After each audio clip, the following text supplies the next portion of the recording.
Collections బాగా వస్తాయని అనుకుంటున్నాను. ఏంటండి అంటే అది 80s బ్యాక్గ్రౌండ్లోనే జరిగింది. ఇది రియల్ ఇన్సిడెంట్ అనమాట. దాని మీద రైడ్ అనే సినిమా తీశారు. ఆ రైడ్ అనే సినిమానే రీమేక్ చేశారన్నమాట. సాంగ్స్ అయితే చాలా బాగున్నాయి. సాంగ్స్ అవ్వచ్చు, అలాగే కొరియోగ్రఫీ అవ్వచ్చు, అన్నీ చాలా బాగున్నాయి.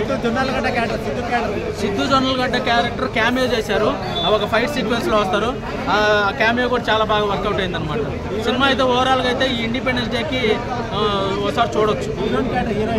హీరోయిన్ క్యారెక్టర్ అయితే చాలా అందంగా ఉంది. ఒకప్పుడు దాన్ని ఏమంటారు, నాకైతే యమదొంగ సినిమాలో మమతా మోహన్ దాస్ నువ్వు ముట్టుకుంటే నేను చచ్చిపోతా ఆ సాంగ్లో అంత బాగా అనిపించింది అనమాట. ఆ హీరోయిన్ లాగా అనిపించింది, మమతా మోహన్ దాస్ లాగా అనిపించింది. భాగ్యశ్రీ బోర్సి అని చెప్పేసి కొత్త హీరోయిన్ అనమాట. చాలా బాగా చేశారు. సినిమా ఓవరాల్గా అయితే ఈ ఇండిపెండెన్స్ డే సందర్భంగా ఈ రవితేజ గారి సినిమాని ఒకసారి సినిమా చూడొచ్చండి. Okay, thank you.